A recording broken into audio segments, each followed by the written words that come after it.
Hi guys, welcome back. Today I want to show you some follow-ups from some previous things that I have already shown you.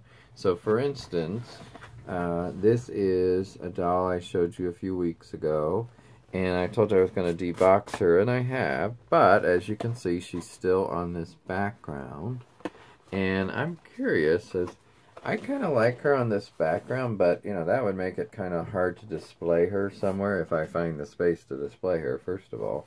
But, but what do you guys think? Do you like her on this background if she was just displayed like this? Or would you rather see her fully free, let's say, and displayed kind of like some of the ones behind me are in a different area? So let me know. But anyway, I wanted to show you her out of the box, or at least mostly out of the box. I think it's good to see and be able to touch the doll and the fabric, so at least we've got that. Okay, so that's that one. And then I had shown you guys some various loose dolls, and I wanted to show you this little thing, I don't believe I showed this yet, of the mini hair clips I found at the dollar store. So I've used that on a couple of these dolls. So for instance, her in this crocheted outfit that somebody made years ago. Not me.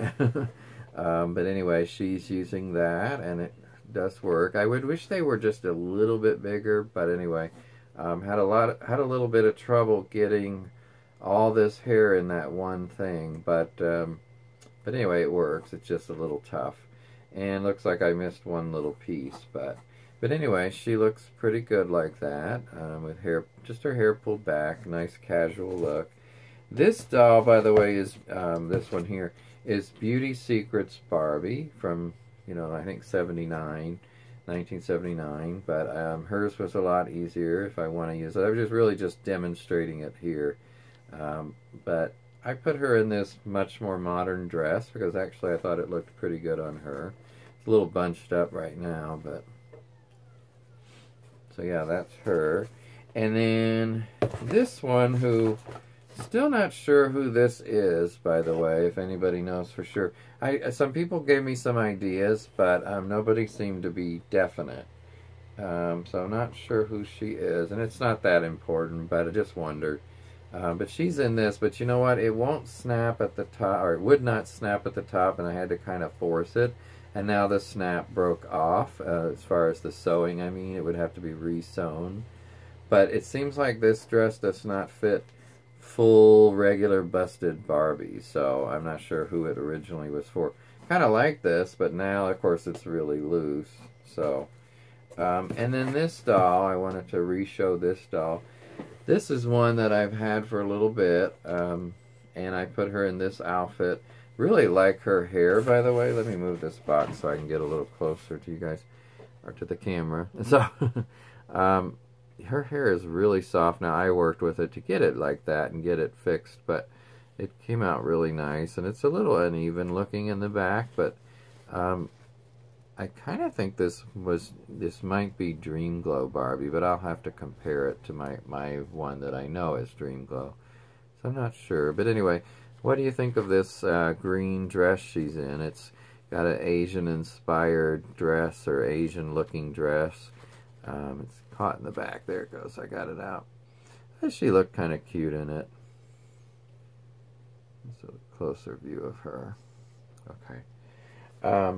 And then this one, which one of the viewers kindly sent to me in that box not long ago. I've done a little bit of work on her hair. Still needs some more. I'm considering taking these braids out. I don't know. What do you guys think? I don't think they really look great with her. I think she'd look better with those out of there. So probably I will, and then I'm going to redress her if I do, and just to try to give her a different look. She's got very pink lips, by the way, very pink, and a little bit of like light green eyeshadow. Looks like kind of matches this part of her outfit. So let's see. She's got a pretty face. I just don't love that really pink lipstick on her for some reason, but it's okay. So a lot of nice hair, dark hair, obviously, and oh gosh, I think she's The bathing suit gives it away, but I want to say she's from the Wet and Wild series. Right now I'm blanking out. But anyway, thank you again for sending that to me. And then I believe I showed this, but just in case I didn't, I did want to show this doll here, which is, again, and if I showed him, he's worth showing again. I don't know how to pronounce his name, but it looks like, where did I see it? Legolas? Let's see, yeah, Ken doll as Legolas, or Legolas, I don't know, in Lord of the Rings. And I just think it's such a cool doll. I will probably keep it in the box, but I don't know. So it's a beautiful face sculpt, and the hair is amazing. You know, you don't see too many long hair, especially blonde Kens. And of course that outfit and the bow and arrow.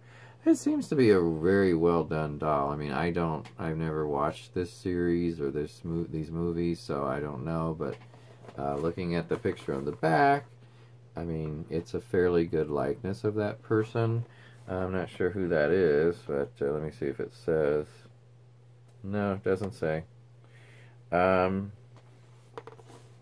by the way, this is from, oops, I got it upside down. Let's see, 2004 box date. So actually it's been 14 years. Good Lord, I didn't know it was that long. So anyway, I wanted to make sure I showed that doll in case I haven't. Now, I want to go on today and talk about a few other things that aren't really doll related. So if you're only here about dolls, you might want to sign off at this point. But I have a few things that I just want to touch base on that I've been thinking about. And I thought, you know what, I'd like to share this with some of my viewers who care about more than just dolls and as far as other thoughts, let's say. So the first one, and again, it has nothing to do with any of these dolls or Barbie and any of that. It's just, you know, as a gay man, and I'm of a certain age, so I'm not going to say, but I wanted to mention something that kind of bothers me, is that people who, when somebody famous or a sports person or anybody comes out, they decide that they're at that point in their life that they want to come out. But then you hear all these people comment or say, well, they shouldn't even feel the need to come out because there's no need for it. Why does anybody care? Well, I'm glad some people feel that way, but not everyone feels that way. And I want to, excuse me, I want to try to answer the question of why should they come out. You know, many years ago, Harvey Firestein, oh gosh, what's his name? Harvey, that was in the, Harvey Milk, I was going to say, that was in the movie Milk, said that we must come out, and he was right. I don't think we're anywhere near close to the point where people shouldn't come out, because we only got this far in our rights and everything else because many people came out over the years and had the bravery to do it, because for years it took a lot of bravery. Now you could say it takes some bravery, but not as much as it took back then. And so I would like at some point if people didn't have to come out, but we're not at that point. And I do think it's so important, for instance, for a sports person to come out. There's still a lot of firsts. Like, we had the first ever gay Winter Olympian this year. The first one for the U.S., I mean. And that was Adam Rippon. And I applaud his bravery. And also then Gus Kenworthy, he also was out and became a Winter Olympian right after Adam. So they both went. But those were the first two in all of the United States' history. So now, why is that important? For instance, Adam's a figure skater. Well, most people think of a lot of men in figure skating as gay. But to know it for sure, and for someone to be brave enough to go up against the United States Figure Skating Association, that for years was fairly homophobic, believe it or not, because they didn't want to present an image, that wasn't what they were looking for. And Adam Rippon, I really like him and applaud him because he's himself, and he doesn't go by anyone else's standards of what he should be. So I applaud that. It takes courage, it really does. And Gus Kenworthy, he's like a ski jumper, and again, I'm proud of him as well. But he is sort of less stereotypically gay, and so I think it's a little bit easier. But it's still, I don't think it's easy for anybody. So I just really disagree with the statement that, we don't want to hear it, it's not our business, and you shouldn't be talking about that. I mean, that's another thing you hear when people come out. Like, why are they even saying that?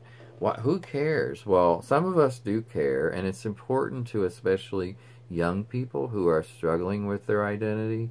And so I think it's very important, and I think people should absolutely do it because we're still making progress. I mean, this last 2 days alone, our wonderful president here in the United States, who I am not a fan of, decides that most transgendered people should not be able to serve in the military. Now, I think that's absolute bullcrap, because if somebody is willing to serve this country and possibly sacrifice their lives, we should let them, and we should be thankful, instead of being discriminatory towards those people. And he's a horrible person for many reasons, in my opinion. You don't have to agree, but that's my opinion. And I just think this is an example of many that somebody could give as to why he is, to me, not a good person in general, let alone a president. So enough about that. We won't go into that. But anyway, I'm going to go ahead and end for today. I think I've done enough blathering on, but I just wanted you guys to know something that's in my mind besides dolls. There are things, believe it or not, that are in my mind besides dolls. I love the dolls and having my collection, but I'm also very opinionated, and I just like to share some of that occasionally. So thank you very much for watching, and for those who listened through this, I really appreciate it, and let me know what you think. And I hope you have a great week. Bye.